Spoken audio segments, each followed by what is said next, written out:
everybody, and welcome to a brand new episode of Never Seen It.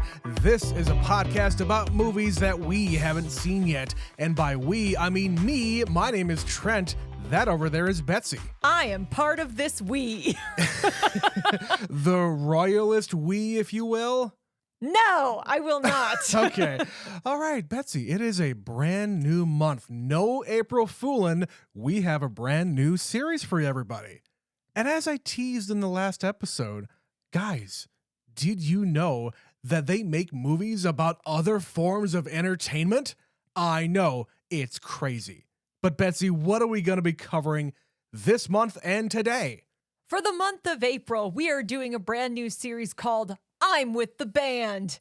And the first movie that we're covering is actually going to be turning 25 years old this week at the time of this release. We did not know this until literally when we sat down to record this episode. I found that out about 4 minutes ago. So yes, very fortuitous. Betsy, what's the name of this movie? For the first time ever, Trent, you and I will be watching Josie and the Pussycats.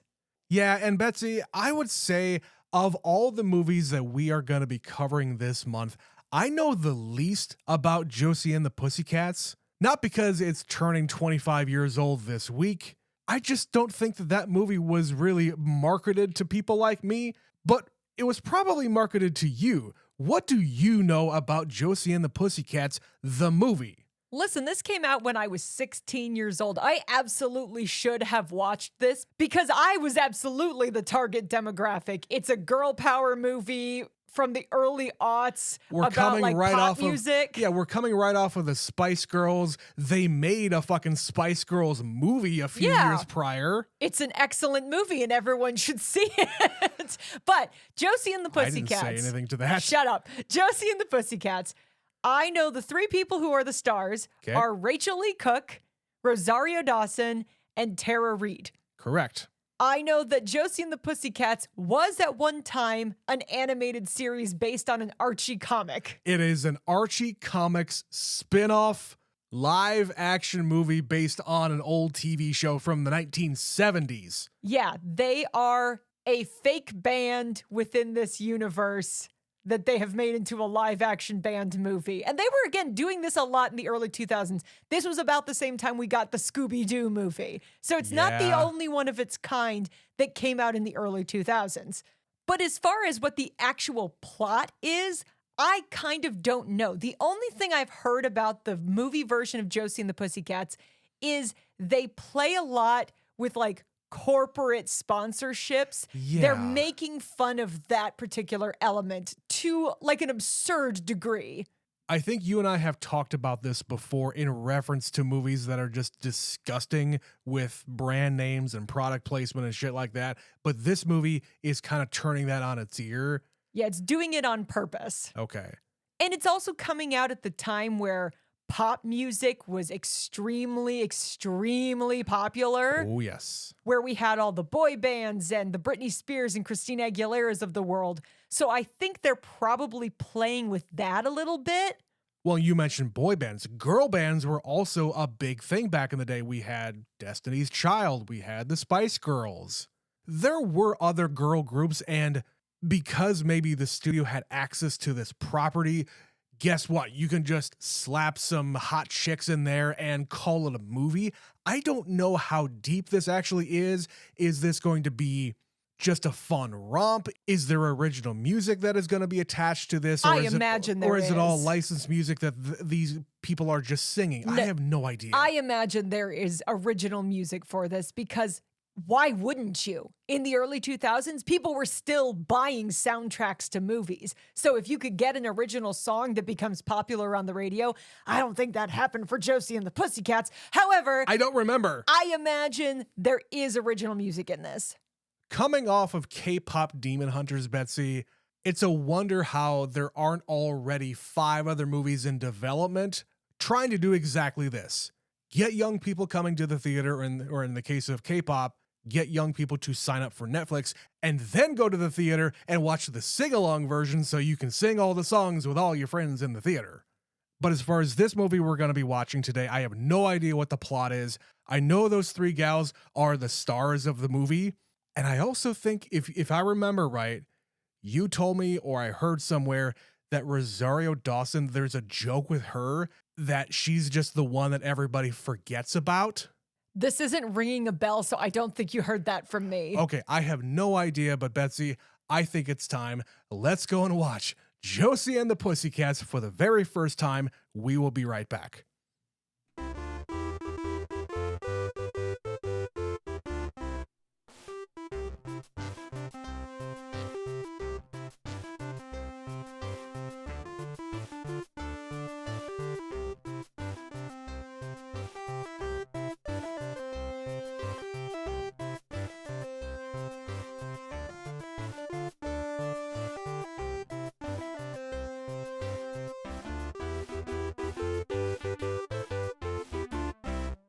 And we are back from 2001 watching Josie and the Pussycats.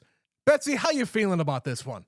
That movie is the terrific kind of fun that only existed in the early 2000s. Yeah, I think you're right. The feeling that I was having throughout the entirety of that movie is, you got social commentary in my fun pop music movie. How dare you? How dare you? How dare you have be... a message to your bullshit? How dare you be self-aware enough to put an actual plot in this silly movie? Or in this case, I mean, it's not really a subplot, but it's just kind of out in the open. This is what they're saying.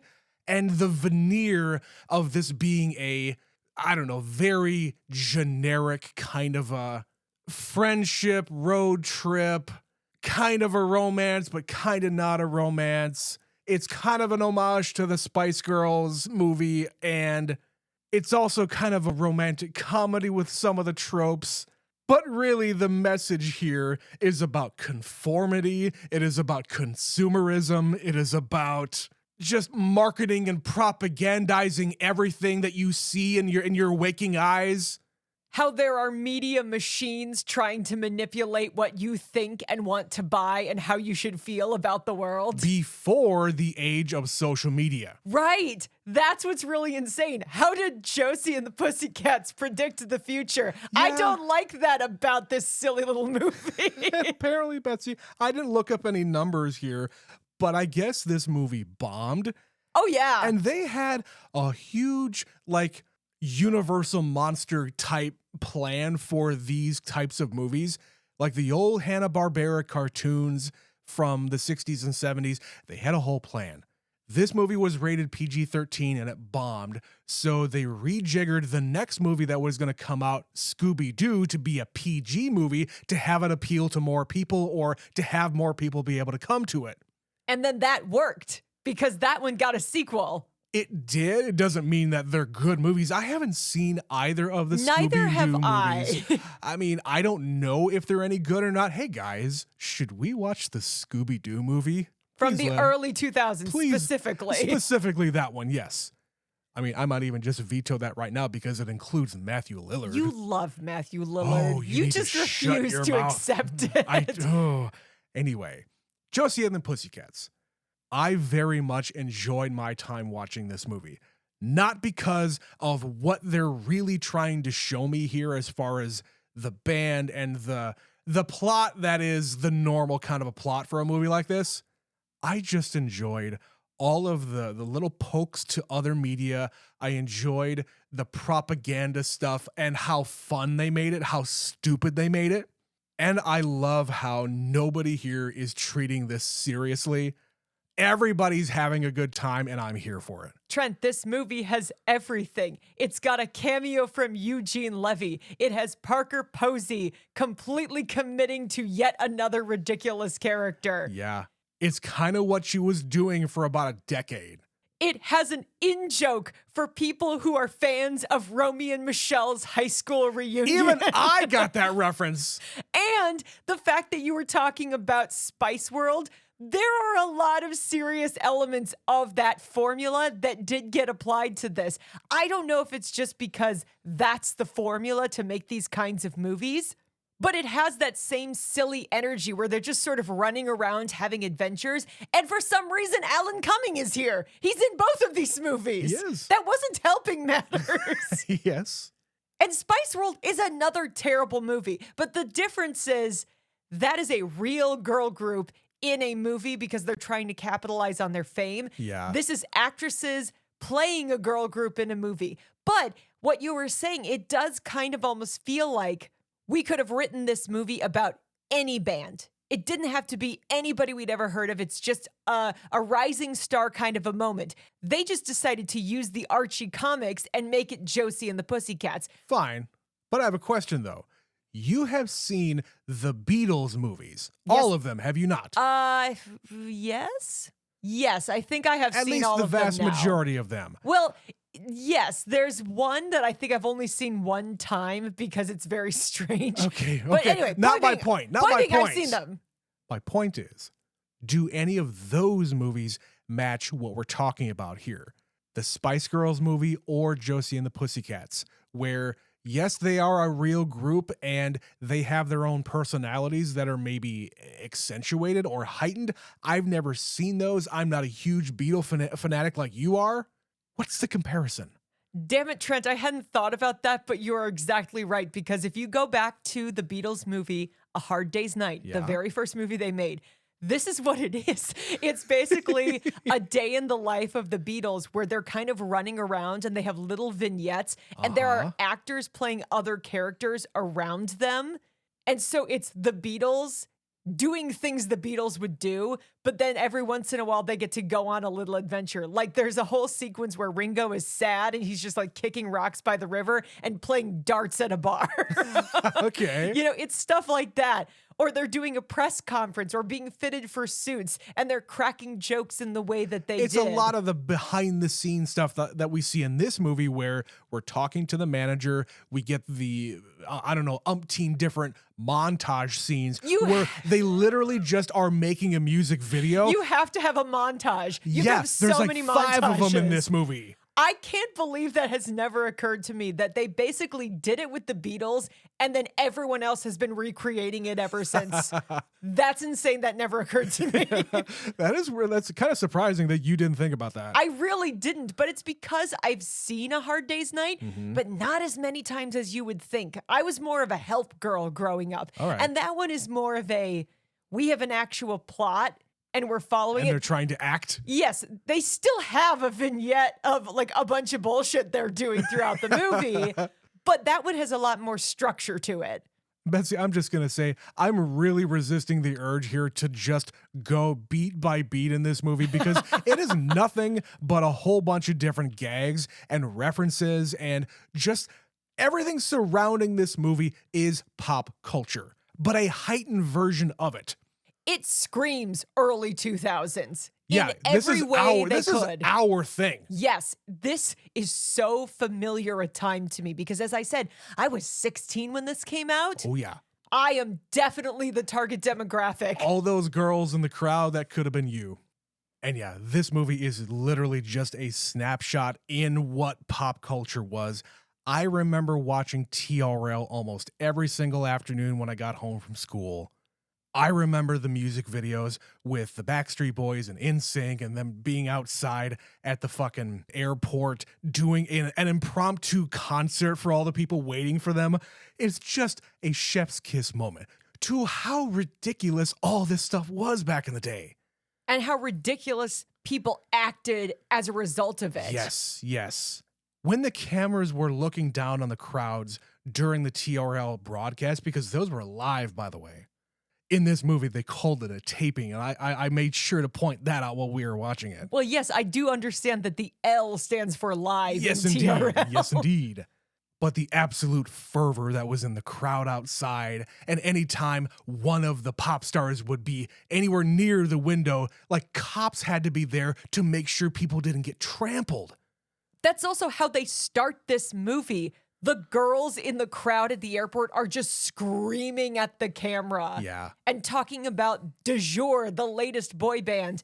And the irony, of course, being when they disappear, it's on the news within about 15 minutes and it has a date, 2000 to 2001. Yes. They have been famous for a year, if that. My favorite thing about that, Betsy, is when Serena Alcho comes on the MTV News with the iconic music, or I guess music if you want to call it that, with that MTV news break thing, they announce that they have gone missing. And oh, by the way, they already have a CD box set of their entire history on sale today. But it's weird how you can still kind of apply this to now, how things just blow up out of nowhere and disappear just as fast. This is meme culture, Betsy. It's just happening so much faster now because everybody has a smartphone. The fact that we are making fun of this in a movie from 2001, it's just amplified now because it's way more accessible. But even then, we were managing it. The name of the boy band is de jour, which is, of course, French for of the day. That's the joke here. These bands are completely disposable. You're going to forget about them in a minute. And oops, we had to kill them to make them go away to get to the next thing.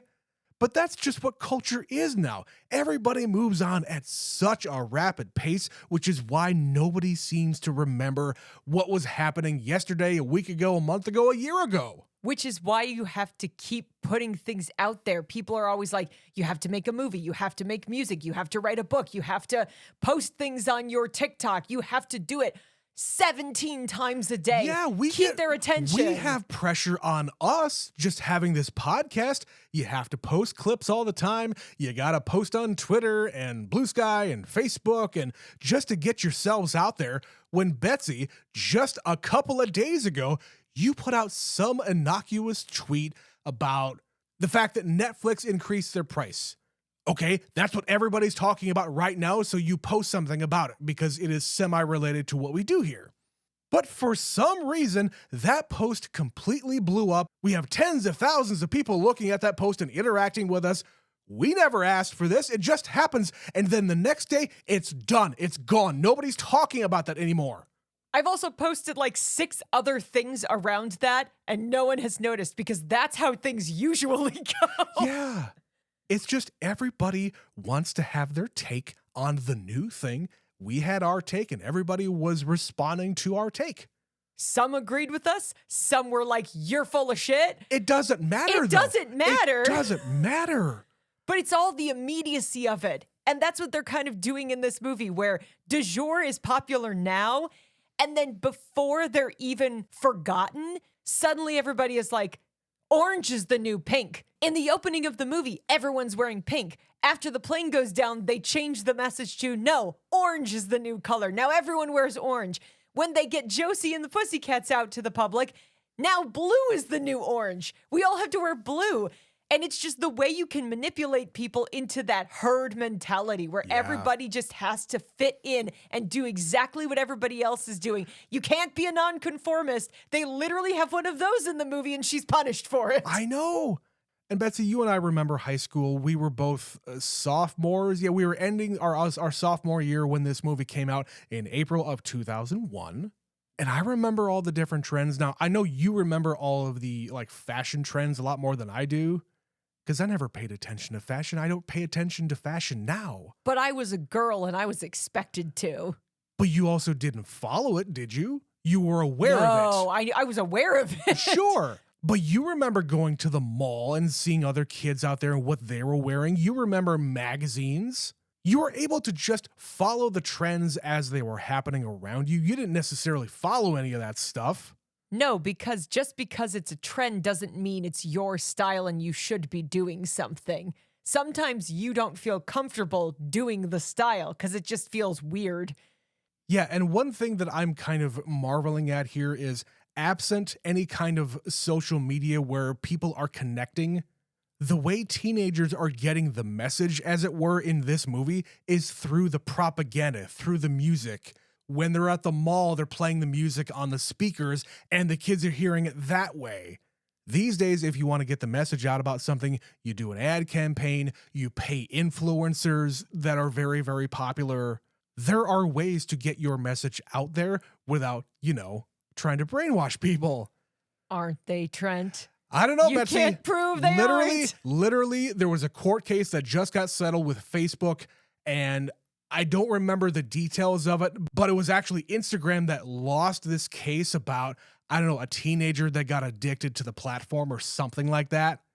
So we'll see what the future holds when it comes to these social media platforms if they're getting sued out of oblivion. But before we move on and talk about the actual music and the band nature of this, we're going to take a quick break for a word from our sponsor. This is not propaganda. We will be right back. Patreon.com/neverseenapod. Patreon.com/neverseenapod. Patreon.com/neverseenapod. Hi, we're Betsy and Trent, the incredibly beautiful and talented hosts of Never Seen It with Betsy and Trent. Due to a factory error, we are now overstocked on podcasts, and we are passing this deal on to you. For the low, low price of $5 a month, you can get Never Seen It Movie Club, Real Love, Box Set, The Wayback Machine, and so much more. So come on down to patreon.com/neverseenapod and claim these amazing deals today. Thank you to our capitalistic overlords for that message. Betsy, what did you think about all the music in this movie? Because I'm kind of iffy. I think that's part of the problem and why it maybe didn't take off the way they wanted it to, is it's fine, but it's kind of bad Okay. at the same time. It's not the most well-written music. The songs are like catchy aesthetically, but if you're actually listening to lyrics, I'm a big lyrics person. Yeah. I'm like, this is really simple songwriting. It's extremely It's simple. very like, I've heard these rhymes, these particular words in this order in other songs that did it better. I'm going to have a controversial take here, and I know that that's what we're known for on this podcast, of course. Freaky Friday with Lindsay Lohan did it much better. Yeah. And that came out a couple of years after this one. Yeah. It's a very similar genre of music. You've got a female lead singer. You're doing a rock thing. It's like pop punk, I guess, if you want to be that generous. I don't really know what you call this kind of music. Pop rock, I suppose. It's probably more pop rock. Okay, pop rock. It's not punk at all. No, I'm trying to find the word to describe this. It's a very specific genre of music. It's really hard for me to even say it has anything to do with rock, but because there is a guitar and a bass and drum set, you kind of have to apply the rock name to it, even though it is anything but. But the point is, the actual songwriters that they got, the songs that they wrote aren't particularly special. Now, here's the deal about that. They set this band up to be kind of losers. Like, literally, when we are introduced to them actually playing their instruments, they're doing the introduction of all of the band members as a montage at the beginning of the movie after the intro where the plane crashes. At the end of the montage, we see that they're playing in a bowling alley. Betsy, this is the second time we have covered a movie where people are playing music in a bowling alley. The other one being Crazy Heart, of course. But after they're done with that, they get paid their $15, $5 a piece. They go out to their van, loading up the van, and their, I guess, high school friends or whatever come Not and make friends. whatever. You're using that word incorrectly. Fine, these fucking bitches come around and insult them. You know, as a lot of garage bands and friend bands are, they suck. They know they suck. Are you telling me an elaborate story to explain to me that the bad songwriting is on purpose? Kinda. Because even at the end of the movie, when they're up there and they're really trying to give it their all, they're playing a new song that nobody's heard before, it's got no propaganda behind it, they have the entire crowd's attention here and nobody is vibing with it right away anyway. That's kind of where I'm coming from here. They're not that good and they're not supposed to be good. They were plucked out of nothingness and put on this pedestal for capitalism. Because the nature of this movie is inherently meta and wink, wink, nudge, nudge, I'm going to go ahead and be convinced by your argument that there may be something to that. Because while it might be true they could be a good band, it seems more reasonable to think they are just fine to bad. And that's why they're just kind of plugging away at it, getting better. You'll get better as a band the longer you play together. Which is why I love during the course of the movie when Josie says, well, could we just please play some like small clubs or some bars somewhere because this is too much. I really appreciated that because even it's too big for them. Yes, the big success and the money and the fame, everything that comes with being a famous rock trio, you still have to go out there and play the music. You're not used to being up on stage performing in front of thousands and thousands of people. That takes practice too. But there's also a rational part of their brains that's like, you haven't even heard us play. We haven't recorded anything. Don't you think that maybe we're putting the cart in front of the horse? She says maybe you don't like it. And she's being very meek on that stage at the end of the movie saying, maybe you don't like it, but please just give us a chance. She reverts back to what they were before they were quote unquote discovered. Well, and even in their discovery scene, Alan Cumming does not care who the band is. He just needs bodies. And he says, oh, I'm sorry. I thought you wanted to be on a big popular record label. Yeah. I'll just go then. Sure. And of course, they fall for it because that's the dream. The reason you start a band is for people to hear your music. Maybe you don't expect to be super famous, but in the back of your mind, you're always like, but what if I do get famous? Right. What if it happens for us? What if this is what I'm meant to do? When you start a band, especially in the 80s and 90s, and this is almost 90s, you want to be signed by a label, which means a company is going to make your CD or your tape or your album and put it out into stores and possibly even put it on the radio. That's the dream. And nowadays, anybody can put out their music. The way artists really make money these days is by touring. And by getting popular on platforms like TikTok. Yes. You get people to follow you, then they listen to your music, you get streams, that translates to money. But speaking of streams and hearing the music, since we're on this topic, I did recognize a couple of the songs in this movie. I did too. But I don't think it's because I heard them on the radio. I couldn't tell you exactly why I know them. If I've just seen the trailer for this a bunch of times, if I've heard it outside of it contextually, I don't really know. I just definitely knew at least two of the songs in this movie. I'm really racking my brain here too, because I don't remember why I know some of these songs. It's possible that they made real music videos and put them on MTV. I mean, Carson Daly is in this movie, and he Yes. did end up dating Tara Reid. So. Which he did do that a lot back in the day. He dated a lot of pretty actresses. He dated a lot of pretty artists. He dated the people he met at work. Yeah. But really, Betsy, I appreciate how Carson Daly, he has appeared in a lot of different movies. He is game to do whatever. That was maybe the funniest moment out of the entire movie. Where he's playing himself, but he is part of the conspiracy, so he needs to beat their asses with a baseball bat. Carson Daly's here to kill you.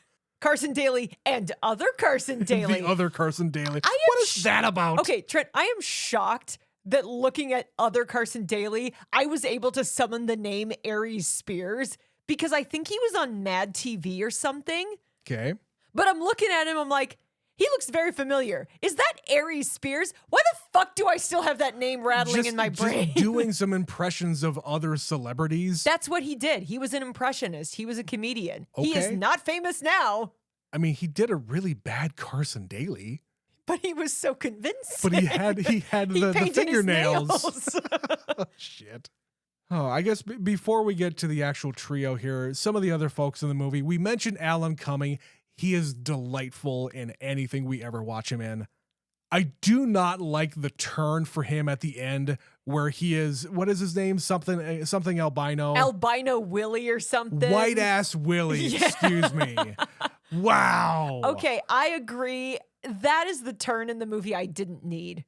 I didn't need him to be an albino and Parker Posey to be toothless with a lisp.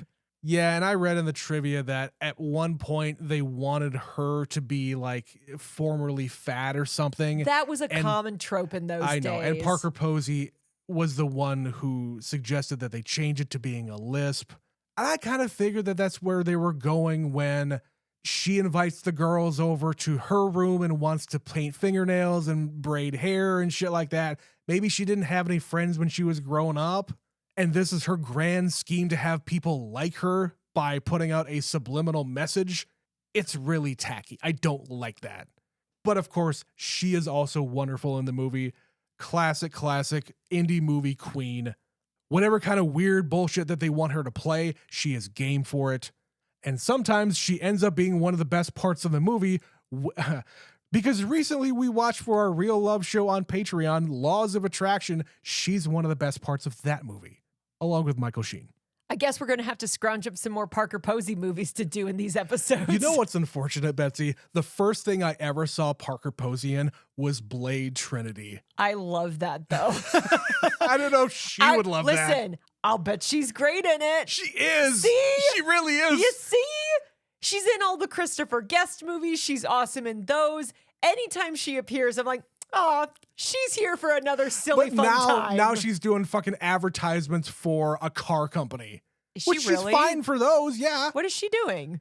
She is playing herself as a driver in I don't remember what car company it is, but like the narrator is talking to her in the car and she is talking back to the narrator of the commercial. It's really weird and meta. Clearly, I don't watch enough broadcast television to see this commercial. No, you haven't been watching a lot of, football back in the day. But anyway, we're way off topic now. Let's get to the main trio here. I was about to call them the Pussycat Dolls, but that's not the name. It's a different band name. Josie and the Pussycats. I have one question before we talk about the actresses here. Had you ever seen the cartoon? No. Really? I have not seen any Archie property. I have never watched Riverdale. I have never seen the original Archie TV show. I have never seen Josie and the Pussycats. Boy, did they really hammer that home at the very beginning. Hey guys, we're about to land in Riverdale. And that's kind of the only time we talk about it, to remind you. There are other mentions here and there throughout the movie, but early on they really hammered that head. I did watch the Josie and the Pussycats TV show, though. It's why I know the theme song. They actually did a version of the cartoon theme song in the credits of this movie. And I didn't notice that at all because I've never heard it before. Oh, man, you are missing out. I actually really enjoy that cartoon. I never watched any of the Archie stuff, but the Josie and the Pussycat stuff, pretty good. Anyway, I just wanted to mention that. The three main gals here, Tara Reid, Rosario Dawson, and Rachel Lee Cook. I don't think we've ever covered another Tara Reid movie except when we covered The Big Lebowski on Second Chance Cinema on Patreon. It's the only other Tara Reid movie we've ever covered. And Betsy, she reminded me so much of what's-her-name's character in Mean Girls. Oh, Amanda Seyfried? Amanda Seyfried, yeah. She's playing a dumb blonde. Yeah, but you know what? She's doing it very, very well. She's really funny. The difference between these characters is Melody is like squeaky clean and loves kittens and puppies and cute shit. Like that scene in the shower where she's singing, "If you're happy and you know it, clap your hands," and then she drops her loofah, and then she keeps picking it up and then doing it again. And she continues on the song. And then in the next scene when they go to the party and we hear their inner thoughts, the two of them are like, "Oh my God, why am I here? Everyone's mad at me. Everybody hates me. I don't know what I'm doing here." And she's going, "If you're happy and you know it, clap your hands." and she claps. Yes, exactly. She does it for real. In her McDonald's themed shower. I love that with the fucking Ronald McDonald doll next to the mirror. So damn creepy. But anyway, move on. Or in the beginning of the movie where somebody talks about being two places at once and she's like, she's running around. It would be like if I was in this room and then she runs and then I was in here and then she runs and then I was in here. And this goes on for minutes. And that was just kind of the joke about Tara Reid. She was a dumb fucking blonde. And I just love how she's completely game to make fun of herself. It's so funny. She's extremely endearing in this. Or like the girl on the street who sees her and recognizes her and she points and screams and she doesn't know what's going on. So she points and screams back. It's shit like that it's like, you are a delight in this movie. And I'm so glad you're in it. I expected to hate Tara Reid in this movie because she's not good in hardly anything else I've ever seen her in. This is what she should have been dedicating her career to. I don't know about doing that. This kind of shit. I don't know about that. Isn't she in Sharknado? Isn't she in those movies? She's a scientist in Sharknado. Of course she is. Because why wouldn't she be? Oh, man. Rosario Dawson is another gal who we've only covered a couple of her movies. On Patreon, we covered Grindhouse, which includes Death Proof. She's one of the main people in that one. And she was a big part of Clerks 2 back when we were doing all those Kevin Smith movies. And she has a very small part in Clerks 3. But I was right. I don't know where I got this from, but there is a joke, or a running joke in the movie where she is just forgotten about. I wonder if that's a thing about her being the bass player, because if you look at other movies or just kind of bands in general, everybody knows the lead singer. You'll often know the drummer, but if you're like ranking people in bands, if you're naming members of bands, usually the bass player is the person you leave out. When it's a trio, yes. Yes, or if you're a bigger group, you remember the lead guitarist because they're doing sick guitar solos and stuff like that. Like Trent, who's the bass player in the Rolling Stones? Do they have a bass player? I wouldn't know. But can you name other people in the Rolling Stones? Yeah, sure. Yeah, Mick Jagger, Keith Richards, Other guy. But that's what happens. If you remember when we watched That Thing You Do, the bass player doesn't have a name. He's literally credited as the bass player. So I wonder if it's that kind of a thing where they're just sort of making a joke about how she is also here. I hope that that's what that is, Betsy, because there's a couple of occasions here where they point out the fact that Rosario Dawson's character is not white. That also occurred to me because they do make a point to call that out a certain time in the movie. Uh-huh. But I feel like it's probably more of a incidental joke that they kind of did a few times and then forgot to lean into it later. Because after a few times, they stopped doing it. You only really need to do it a few times in order to get your point across, which reinforces why she feels left out of the band near the end of the movie. Which, hey, we have to mention this. Just at the end of last year, we covered K-pop Demon Hunters, and tell me that that movie is not a complete ripoff of this movie in some ways. Again, I think it's because it's structurally a similar thing. It's a I formula know it is. they're repeating. I know it is. I don't care. Everybody has to have a big fight and a breakup, Yes. and then they have to get back together before the movie There's is a over. big misunderstanding. That's what I Yes. was talking about when it comes to the romantic comediness of it. You have the obligatory breakup near the end of the movie where you have to go your separate ways and learn about yourself and learn about each other apart. But then you realize you're better as a group and you need to get back together and play a kick-ass show. And that's what happens in both movies. I'm just saying Josie and the Pussycats did it first. Anyway, Rachel Lee Cook is also here. We've covered She's All That way long time ago. And I really enjoyed that movie. Rachel Lee Cook is goddamn adorable. She is the second Winona Ryder type that we got in this era. So like in the 80s and into the 90s, you had Winona Ryder. Yep. Rachel Lee Cook by rights should have been that person for the millennials. She just kind of fell off, though. She did did. a bunch of TV. She did a few movies, and then bye-bye. Honestly, I can name She's All That and Josie and the Pussycats. And then after that, it all gets very fuzzy very quickly. I don't know where she went. The next time I remember hearing about her, she did a rom-com for Netflix like 3 years ago. There is a big gap of time where I don't know what she was doing. I mean, I imagine she's continued to work this entire time. We just haven't seen anything that she's been in. But, her as the main character here, I kind of wish that they would have given her more.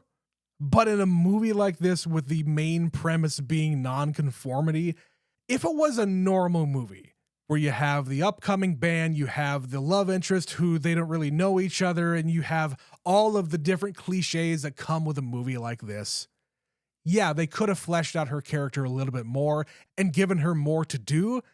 But because it's not that kind of a movie, I understand why they didn't do that. But I will say that I'm glad that they didn't just pigeonhole her into being, I don't know, a fucking girl next door. I mean, in the introduction scene when they were doing the first music video, she is wearing a Black Flag t-shirt. Black Flag was Henry Rollins' first fucking band. So she's got some rock props here. But they don't really explore any of that. Like, what is her background in music? Like, give me more of that. The only thing we know about her is she knows trucks. She can fix the truck. And she doesn't know how to talk to the boy she likes. And the boy doesn't know how to talk to the girl. Yeah, she has lots of depths that we find out throughout the movie, but we just don't go very deep to get there. Yeah. Again, it's not that kind of a movie. And I get that. No, but you get enough throughout. Like, she's not really this glamorous girl, and they throw her in this dress, and she's just like, I don't know how to act in this. And the guy's like, oh my God, you're pretty. I love it. Yeah, she wears a tank top everywhere. Or a cutoff t-shirt and jeans. Yeah. Like, that's kind of her thing. She's more into like a rock image. She's not glamorous. But then she also has like really trendy, cool hair. Right, she does have really good hair. But I don't know, I just figured Josie and the Pussycats would have a really good Josie. I just don't feel like it's there. I think she's good in it. I see what your problem is with it, where we're just rushing through the movie. Yeah. We're not spending a whole lot of time with anybody in particular. We're not plumbing the depths of their souls. We're not exploring their friendship in great detail. We know they love each other because they took pictures with each other for their bus pass. And that's what brings them all back together at the end of the movie. Yeah. But everything in between is just like, how did we get here? What's going on? I don't understand this. And then they just go, ah!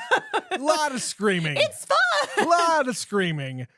And I kind of expected that. And that's a good way to just dismiss my problems with the movie by saying, hey, don't think about it too hard. It's not that kind of a movie, as I keep saying. But Betsy, I know there are some moments here, and I know we're going along in an episode about Josie and the Pussycats, but I got some stuff I got to talk about, but you can go first. Mine are just like a ton of little moments that made me laugh. Like the sight gag at the beginning where Alan Cumming is trying to find a band and he slams on the brakes because he almost runs them over. And then he holds up the empty CD case as the sign #1 band in the world or whatever it said. And his headlights are putting them in a spotlight. And it's just, again, a chef's kiss moment. One of the greatest moments in the movie, I might say.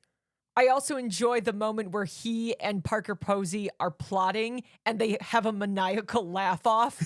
Yes. The two of them just keep doing weirder, stranger giggles. Trying to out-maniacal each other. Yes. I also enjoyed, most of my moments seem to be with Alan Cumming because he just delighted me so much. I wonder why. When he's telling her, oh, no, Alan's show got canceled and he left a message at the desk, but he didn't really, so he has to call down and go, right, and then hangs up the phone because what he is doing is retroactively leaving a message. Uh-huh. And she's like, who are you talking to? Why do you keep talking on the phone? I'm a busy music man. I have other clients. I have other clients. And finally, just the fact that over the end credits, they have silly outtakes from the movie. And I think that we should bring that back. It's a fun look behind the scenes at all the goofiness that they were up to while filming the movie. And sometimes you get stuff that they cut out of the movie. It's true.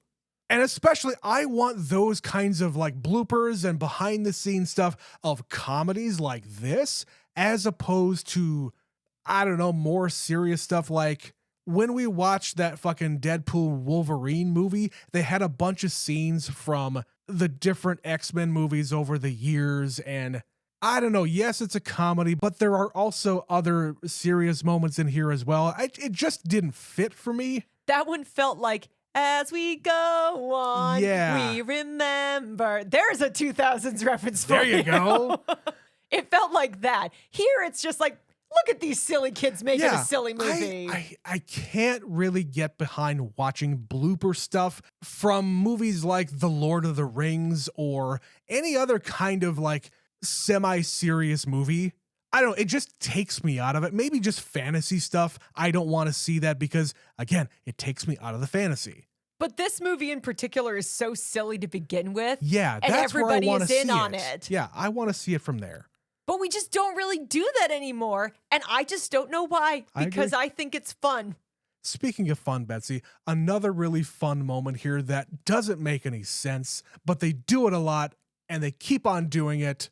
Anytime there is a dramatic moment with Parker Posey, literally the music score goes dun dun dun in a very dramatic way. And I'm like, what is this movie? You continue to do this and you are very self-aware. They commit to the bit. We have to give them that, Trent. And one other little bit here, when Josie is being mean to her bandmates, the mean thing that she tells Melody is that puppies grow up to be dogs and die. And when we go through our obligatory breakup, she goes to visit some puppies and is looking sad. Everyone in that scene is looking sad for various reasons. They even show extra characters looking sad. And yes, we already mentioned, and this movie is famous because of all of the product placement everywhere. I'm happy to report to you, even though I hate when movies do this, I'm happy to report the movie received $0 as a result of all of the brands in this movie. That's the point. It's pointing out the ridiculousness of all of this shit. They covered entire planes, bathrooms, apartments, city skylines. It is overly aggressive. When Alan Cumming jumps out of an airplane and happens to land in Riverdale, there is a sign there that says Riverdale welcomes you, and then a bunch of different places that you can go and visit in Riverdale, including like a Starbucks and the Diesel store. I stopped writing them down after a while. You have to. There are over 70 different brands. I'm going to rapid fire them in the order in which that I wrote them down. It's going to be very short. They had the Target plane. They had the Bounce, a fabric softener, Crest toothpaste, Coca-Cola, Ivory soap, 17 magazine, Cheer detergent, Starbucks, Kodak, Puma, Sega, Apple, Rite Aid, Diesel clothing, Ray-Ban, Krispy Kreme, Benetton, TJ Maxx, Steve Madden, Reebok, Zima, fucking Zima, Hostess, Motorola, Evian, McDonald's, Foot Locker, Gatorade, Snapple, and I could keep on going. Most of that in the first 20 minutes. Yeah, I stopped after a while because it was too much. It's insane. What was your favorite one? Did you have a favorite one, like the most ridiculous? I got one. I kind of wish they had said like a brand new car and did like a mini car commercial when they revealed the car, but unfortunately they didn't go that far. So there isn't one I'm immediately thinking of that stood out above the rest. I did enjoy that 2001 model of the Ford Mustang. That, when I was a kid, was my dream car. Exactly that model. Different color, though. I wanted a yellow one because I was a classy teenager. No, Betsy, my favorite product placement kind of thing was when Josie and the boyfriend go to this fucking aquarium, and inside the tank is an Evian logo, implying that the entire tank is filled with Evian water. That was a pretty good one because it's like, how far will you go? That's pretty far. But all right, Betsy, if that's all you had to say about Josie and the Pussycats, I think we can probably end this one. I don't know if I'm ever going to watch this movie again. I had a good time. I think for a laugh, I might just throw it on one day and maybe skip the beginning part. This is the kind of thing I really wish I had watched in high school because I probably would put this on in a semi-regular rotation. I think you would have probably been obsessed with this movie in some ways. In my small way, yes. You maybe wouldn't have got all the messaging right away when you saw it early, but eventually you might grow to appreciate, oh, this is what this movie is really about. But yes. All right. If you guys would like to tell us what you thought about Josie and the Pussycats, send us an email to neverseenitpod@gmail.com. They had email in 2001. By the way, the name of this series was in this movie. I'm with the band. She was holding up the sign in that bar when the guy was performing. That was not planned. But anyway, send us your thoughts about this movie and any movie we have covered so far.